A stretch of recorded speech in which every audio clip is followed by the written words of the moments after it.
Oui dire. Audiodescription d'œuvres de la collection du FRAC.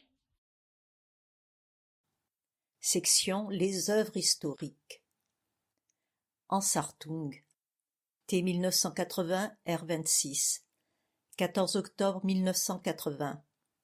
Acrylique sur toile, 154 cm de hauteur par 250 cm de longueur. Format paysage rectangulaire. Ansartung est un peintre franco-allemand né en 1904 à Leipzig, mais qui passera le plus clair de son temps en France, poussé en partie à s'exiler car il était opposant à Hitler et au nazisme, et que son art n'avait pas les faveurs du régime. Il avait un atelier à Antibes. Il est l'un des membres le plus célèbres d'un mouvement artistique appelé l'abstraction lyrique, qui se situe entre deux mouvements.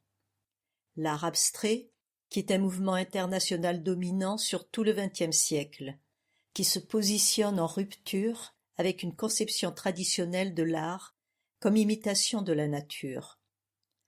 Il ne représente pas des sujets ou des objets, mais des formes et des couleurs pour elles-mêmes. On l'oppose de fait à l'art figuratif.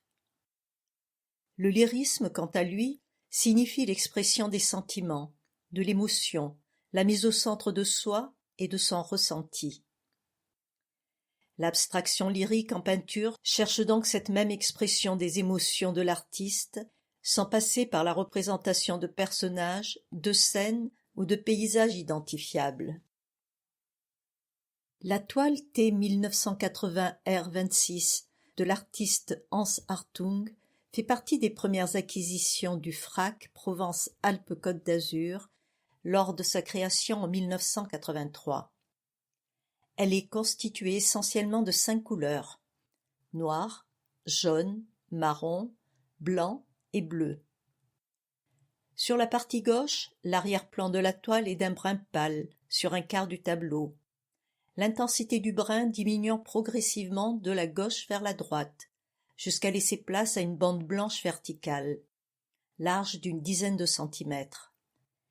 L'arrière-plan brun clair reprend ensuite sa progression vers la droite, mais laisse vite sa place à une peinture jaune vif qui occupe le centre droit de l'œuvre. Le dernier tiers du tableau est d'une teinte orangée. Par-dessus ces premières couches de peinture, sur l'intégralité du tableau, de la peinture noire a été projetée, traçant de grandes bandes verticales irrégulières espacées de manière à voir encore l'arrière-plan.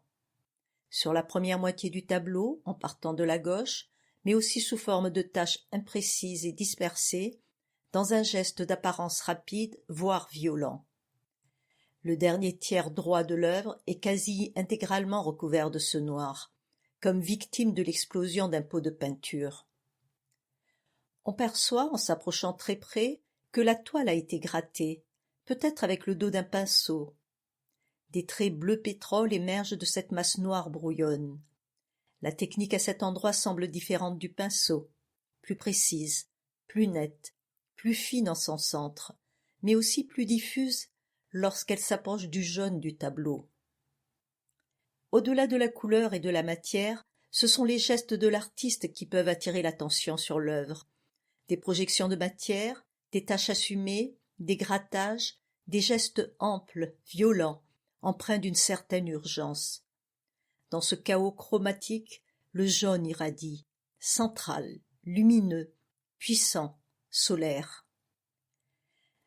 Dans le contexte désenchanté post-Seconde Guerre mondiale, avec le poids de l'histoire, des génocides, des pertes humaines et la poursuite des conflits majeurs comme la guerre froide, cette œuvre pourrait possiblement incarner l'expression d'un désarroi, un constat d'impuissance, ou bien un jaillissement résistant, un déni, une pulsion de vie.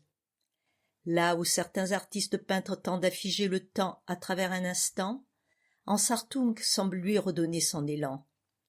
Aujourd'hui on percevra, selon son humeur et ses sensations personnelles, un vol de corbeau, un accident, une explosion pas forcément destructrice, quelque chose de l'ordre du Big Bang, d'un commencement soudain, une expansion surgie du néant.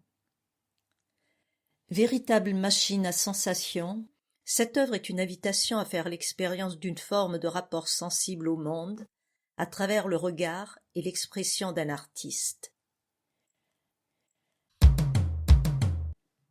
Audiodescription rédigée par les médiateurs du FRAC, relue par Nancy Dumas et Verena Mallet, lue et enregistrée par les donneurs de voix de la Bibliothèque sonore de Marseille.